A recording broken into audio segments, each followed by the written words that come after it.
Келін мен ене. Бұрынғы өткен заманда Қытайда Лили атты бір қыз тұрмысқа шығып, күйеуі, енесі үшеуі бір үйде өмір сүре бастапты. Бірнеше айдан кейін бітпей кеткен келін, ене арасындағы ұрыс-керістер нәтижесінде әрі өзі үшін, әрі әйелмен анасының ортасында қалған күйеуі үшін тұрмыс шыдамсыз бір халге келеді. Бір шара қолдану керек деп ойлаған келін, тура әкесінің бұрынғы досы болған емшіге барып дертін айтады. Кәрі адам оған шөптерден бір қоспа дайындайды да, оны 3 ай бойы күнде аз-аздап енесінің тамағына қосып тұруын айтады. Уды аз-аздап берсе, осылайша оны келіннің өлтіргені белгілі болмайтынын еді. Кәрі адам келіншекке ешкімнің және күйеуінің де одан күмәнданбауы үшін енесімен өте жылы қарым-қатынаста болуын, ол үшін ең дәмді тағамдар пісіруін сұрайды. Қуана-қуана үйіне келген келін айтылғандарды бұлжытпай орындайды. Әр күн енесіне ең дәмді тағамдар дайындап беріп отырады. Онымен жақсы мәміледе болып, тамағына аз-аздан уды тамызып отырады. Біраз күннен кейін енесі де қатты өзгеріп, келініне деген өз қызы сияқты қарай бастайды. Бұдан былай үйде сыйластық лебі есе бастайды. Бұл арада енесін өз анасындай жақсы көріп қалған келін істегендеріне қатты өкінеді. Кешірілмес қатеге жол бергенін түсініп, баяғы емшіге қайта барады. Кәрі адамға енесіне берген уларды тазалайтын бір дәрі табуын сұрап жалынады. Көзіне жасы толған кәрі адам былай дейді. Қымбатты Лили, саған бергендерім тек витамин ғана еді. Нағыз ол сенің басыңда еді. Сен оған жақсы мәміледе болған сайын, оның да саған деген ызасы құрметке айналады. Осылайша сендер нағыз ана мен қыздай болдыңдар, дейді. Гүл берген қолда гүлдің иісі қалады, дегендері осы болса керек. Ғибратты әңгімелер, әсемдік кремі. Теледидардан тікелей эфирден репортаж жүріп жатыр. Диктор қолындағы микрофонда жас бір қызға ұсынды. Әсемдік тақырыбында бір зерттеу жүргізудеміз. Әсіресе терінің сұлулығы неге байланысты деп ойлайсыз, деп сұрақ қойды. Әлі жеткілікті мөлшерде табыс таппайтын болғандықтан бетіме қияр қабықтарын жапсырамын. Кейде қияр кремін қолданамын. Сондықтан жылтырап тұр әрине, деп жауап берді. Диктор жас әйелге барып, сіз ше ханым, сіздің бетіңізге ерекше күтім жасайтын сияқтысыз, деп сұрады. Мен қымбат кремдер қолданамын, деп жауап берді әйел. Орта жастағы әйел араласып, бұрын менде солай жасағанмын қызым. Бірақ терімнің ылғалдылығы мен көп кетіп қалған болу керек. 3-4 жылдан кейін терім босап қалды деп қарсы шықты. Бірақ теріңіз жаман сияқты емес, деп диктор сөйледі. Пластикалық операция дегенді естіп едің? Терімді тарту үшін пышаққа аз түсті дейсің бе мені? Диктор маркеттің сөрелеріне зат қойып жатқанда бір жасы үлкен әйелді көреді. Өзі жұмыс істейтін арнаға көп жарнама беретін косметикалық фирмаларды ренжітпеу үшін сол жаққа барып, апай, тері күтімі туралы зерттеу жүргізудеміз. Сіз ұлғайған жасыңызға қарамастан, осындай әдемі болып сақталған бетіңізге қандай крем жағасыз, деп сұрады. Әйел орамалын жөндеп, мен бетіме крем сүртпеймін балам. Мен бетімді жайнамазға сүртемін, деп жауап береді. Жаспын, әдемім бірақ. Туыстарымызбен бірге қайтыс болған нағашы әпкемнің жүзін соңғы рет көру үшін мазарға барған кезімізде имам бұл тілегімізді қабылдамады. Табытты ашты, бірақ кебіннің басындағы бауларын ғана шешті. Мәйіт қабірге түсірілгеннен кейін қатар-қатар тақтайлар қойыла бастады. Енді оның дүниемен байланысы қалған жоқ. тек істеген істерімен бірге қалды. Әрбір тақтайды қойып жатқанда менің дүниеге деген сүйіспеншілігім жойылып жатқан еді. Топырақ тасталып жатқанда бұл дүниенің жалған екенін түсіндім.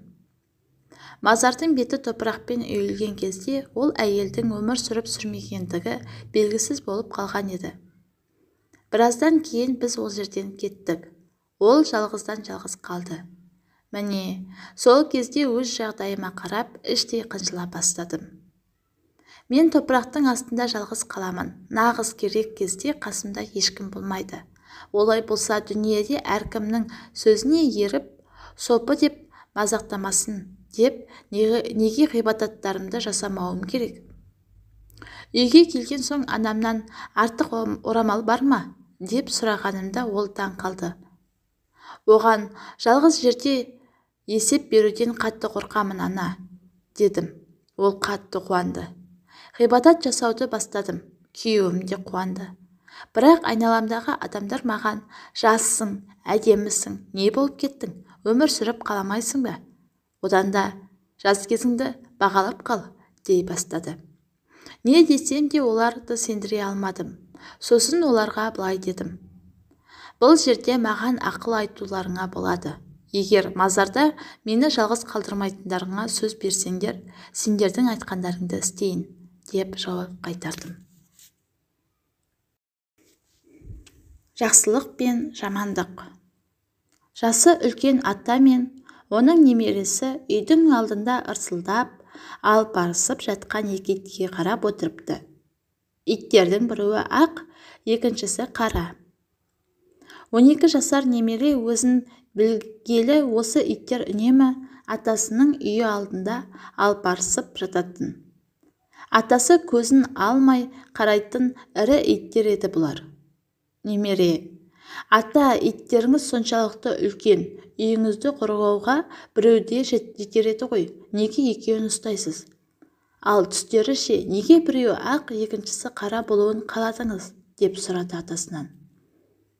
Жасы 70-ке келген ата немересіне күлімдеп қарады да, ол иттерім деді. Мен үшін екі таңба балам. Ненің таңбасы? Деп сұрады немересі. Жақсылық пен жамандықтың. Тура осы иттер ұқсап, ішіміздегі жақсылық пен жамандық үнемі күресіп жатады.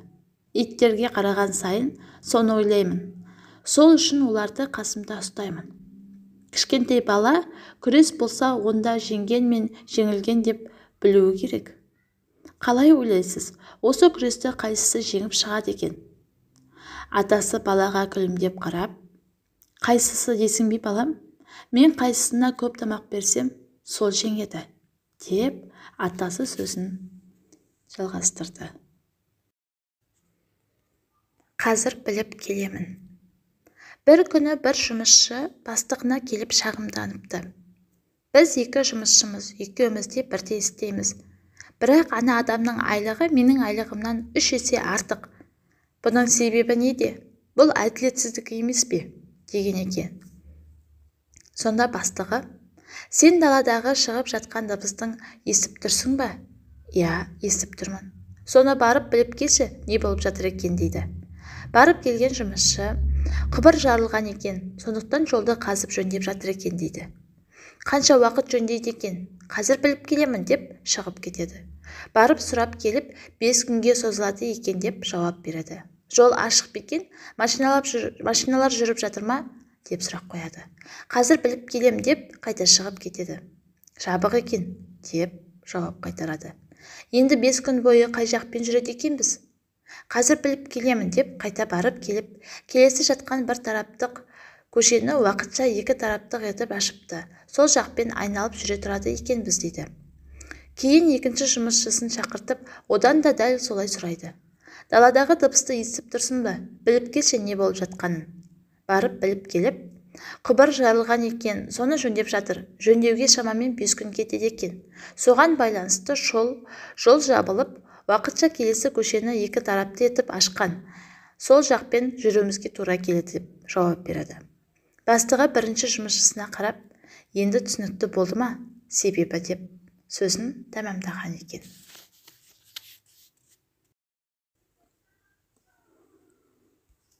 Марапат. Бұрынғы замандарда 3 кісі жолда жаңбырдың астында қалып бір үңгірге кіріп тығылады.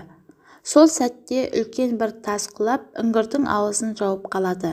Іштерінен біреуі мынадай ұсыныс жасайды: келіңдер, бәріміз ең жақсы әрекеттерімізді айтайық. Раббымыз осы жақсылықтарымыздың берекетімен бәлкім бізді бұл пәледен құтқарар, дейді. Сөйтіп біреуі былай деп бастайды: менің бір жеке кәсібім, қолымда бірнеше жұмысшым бар. Бір жұмысшым түске таман келіп басқалар істегендей мөлшерде істеді. Оған да басқаларға бергендей ақша бердім. Бір жұмысшым бұған ашуланып ақшасын алмай кетіп қалды. Мен оның ақшасымен бір ұрғашы бұзау сатып алып бақтым. Біраз жылдардан кейін бір қарт кісі келіп, бұрынғы жалақысын алмай кеткен жұмысшы екенін айтып, ақшасын сұрады. Мен де көбейген сиырлардың барлығын оған бердім. Я Раббым, мен бұл істі сенің разылығың үшін жасадым. Осы жақсылығым үшін бізді бұл бәледен құтқар, деді. Тас кішкене ашылып жарық көрінеді. Екіншісі былай жалғастырады: мен өте бай едім. Халық қиналған кезінде менен ақша сұрайтын. Бір күні бір әйел келіп ақша сұрады. Маған берілсең ғана беремін, дедім. Ол көнбеді. Үшінші келгенде көнгені мен қатты дірілдеп тұрды. Не үшін дірілдеп тұрсың деп едім. Аллахтан қорқып тұрмын, деді. Сен бұл кедей халіңмен Аллахтан қорқып тұрсың. Мен байлығыммен қалай Аллахтан қорқпаймын деп бұл ниетімнен қайттым. Сұраған ақшасын бердім. Я Раббым, мен бұл жаман істен сенің разылығың үшін тыйылдым. Бізді бұл бәледен құтқаршы, деді. Тас тағы да ашылды. Үшінші кісі былай деп берді: менің кәрі анам бар еді. Оған тамағын беріп, шайын ішкізіп қызмет ететінмін. Бір күні үйге кеш келдім. Сүт ыдысымен жанына барғанымда ұйықтап қалғанын көрдім. Таңға дейін жанында күттім. Оянғанда тамағын беріп, сүтін ішкіздім. Я Раббым, мен бұл істі сенің разылығың үшін жасадым. Соның құрметіне бізді бұл бәледен құтқаршы, деп жалынады. Осыдан кейін тас толығымен ашылып, үшеуі де сол жерден құтылады. Бір дәрігердің басынан өткен оқиға. Біраз жыл бұрын емханаға ауыр халдегі бір қыз түсті. Өмірін сақтап қалудың бір ғана амалы болды. Ол 5 жасар інісінен жедел қан құю еді. Кішкентай бала бұрын дәл осындай аурумен ауырып, өлім аузынан қалған болатын. Және қанында бұл аурудың микробтарын жоятын антинелер пайда болған еді. Оған ол түсінетіндей тілмен жағдайды түсіндірдім. Және әпкесіне қанын беретінін, әлде бермейтінін сұрадым. Кішкентай бала бір мезет үнсіз тұрып ойланды. Кейін терең дем алып, егер әпкем бұл аурудан жазылатын болса, мен қанымды қуана беремін, деді. Қан құйып жатқанда әпкесінің көздеріне қарап күлімдеп жатты. Қыздың беттерінен қан жүгіріп, бозарған түсі қалпына келе бастады. Ал кішкентай баланың жүзі барған сайын солып, күлімдеуі де азайып қала берді. Дірілдеген үнмен менен сұрады: дәрігер ағай, әпкем тұрмай жатып, оның жазылғанын көрмей жатып өлемін ба мен, деді. Сөйтсем бұл бала қанын бергенде әпкесі тірі қалып, өзі өлетінін ойлаған екен. Жәннатты сатып алу. Соңғы сабақ аяқталған еді. Оқушылар қайту үшін сабырсыздық танытуда.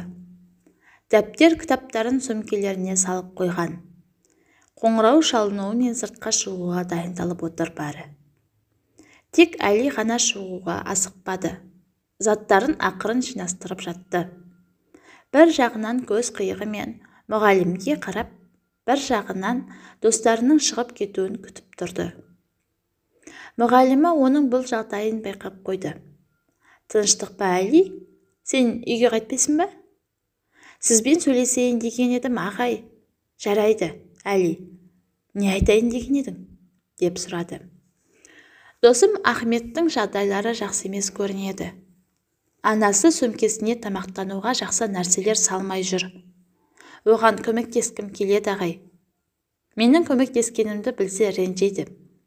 Күніне бір бәліш ақшасын жинап, әр апта сізге беріп тұрсам, сіз оған бере аласыз ба? Деп сұрайды. Мұғалімі таң қалды. Бұл үздік және сүйкімді оқушысының қаншалықты жақсы ниетті екендігін ойлады. Сендердің де жағдайларың оншалықты жақсы емес қой, Әли. Иә ағай, әкем жұмыс таба алмай жүргеніне біраз болды. Бірақ мен де жұмыс істеп жүрмін. Қайда істеп жүрсің? Бәліш сатып жүрмін, деді. Мұғалімі жақсылықтың мынадай түріне не айтар еді? Оны бұл ойыннан қайтару үшін бір шара табуы керек еді. Үлкейгенде кім болғың келеді, Әли? Деп сұрады. Адамдарға бұдан да көмектесе алу үшін өте бай жұмысшы болғым келеді. Онда сен асықпа. Өте бай болған кезіңде адамдарға көмектесесің. Болмайды ағай. Неге болмайды? 3 себебі бар. Біріншіден, бұл ақша онсыз да менікі емес. Жақсылық істегенім үшін Аллах мені адамдарға сүйкімді етіп көрсетеді. Сондықтан олар менен көбірек бәліш сатып алады. Екіншіден, ағашты жасайтын отырғызу керек деп айтылған. Қазірден бастап жақсылық жасамасам, үлкейген соң мүлдем жасай алмаймын. Үшіншіден, қазір тек бір бәліш ақшасындай ғана жақсылық істей аламын. Аллах жәннатты күші жеткен мөлшерде жақсылық жасағандарға береді. Егер байымай тұрып өлсем, бірнеше бәліш ақшасының арқасында жәннатқа кіре аламын. Ақшаңды бұдан да пайдалы нәрсеге жұмсауға болмаса керек, деп жауап қайтарды Әли.